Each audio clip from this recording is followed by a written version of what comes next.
Hey YouTube, this is Tamara. I decided to do a video today because I realized after looking at the video that I did with my daughter that I left out some key things that I really wanted to say and talk about.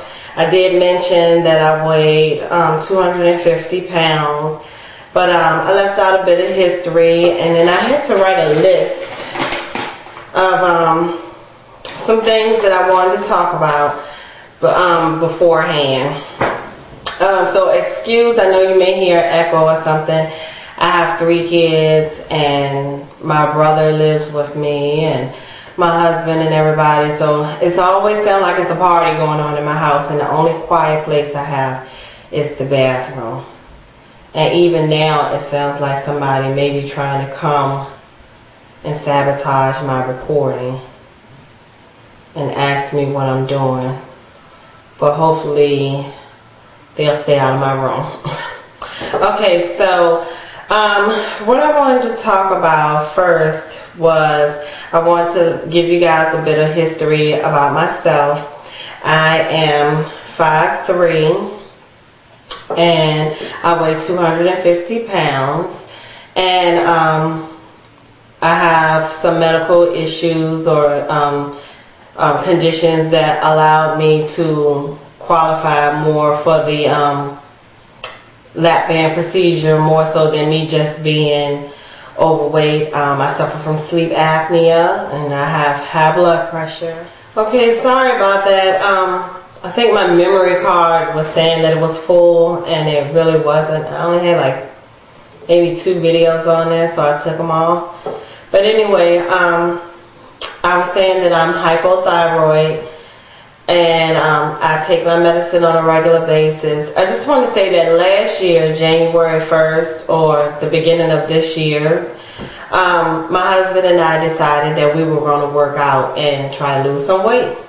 So we worked out together from January to April, and I really felt good. I could tell that maybe I was probably losing some inches, but this joker lost 20 pounds come April. And I only lost, I believe it was like 8. So I was 2 through 8 pounds, and I had been working out just as hard as he was. And matter of fact, I had changed the way I was eating, and I had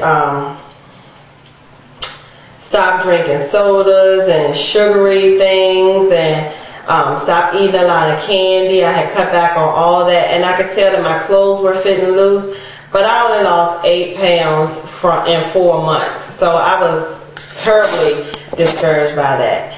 And I do know that it's a possibility that it could be like that when I have the lap band. But I'm hoping that with having the lap band as that tool for me, that it won't be as bad as it was when I was exercising by myself. Because just exercising, dieting, I had did the Weight Watchers. I was so upset. I was totally distraught. I was mad at him because he was eating his candy and ice cream and everything that he wanted, and he lost 20 pounds. He lost 20 pounds. I was proud of him. I'm not going to say that I wasn't, but I was proud of him that he lost his 20 pounds. So anyway, I was thinking about some things. I wanted to go shopping, and I don't know if I'm going to get a chance to go this weekend because I'm still in the process of doing some Christmas shopping. But then this weekend here in Virginia it's supposed to snow. So needless to say, in Virginia people can't drive when it's sunny outside, so it's going to be extremely horrible when it's snowing. But I might get out there and tough it out. But I was trying to come up with a list of items and things that I may need post-op. So if you guys can leave comments of things that you found that were really helpful for you when you were post-op, I would appreciate it. I have an idea of some of the things. I know my surgeon told me to go ahead and start stockpiling the protein powder, because I'm going to need it for the 2 weeks pre-op, and then I'm going to also need it for the 2 weeks post-op. So I'm going to go ahead and get that, and the water and things that I saw that'll make a good recipe with the protein shakes, so I can try to get it down. But anything that you can think of that may be beneficial for me, or that you found was very beneficial for you, that you had post-op or anything pre-op, just put in a comment and let me know some good things to go ahead and pick up, because I don't want to pick up too many random items. But I am going to stock up on the chicken broth and the beef broth and things like that. But let me know what you think helped you out, so I can kind of make my list and go with that. Wanted to talk about my office Christmas party today. My office had a Christmas party today. Actually, the Christmas party was yesterday, and we had a Christmas lunch today. Food, food, food, food, and more food. Okay, and on the first video, I told you that my surgeon said that he didn't want me to gain any weight. And guys, I am not gonna lie to you, it was the holidays. I tried to restrain myself, but I pigged out. I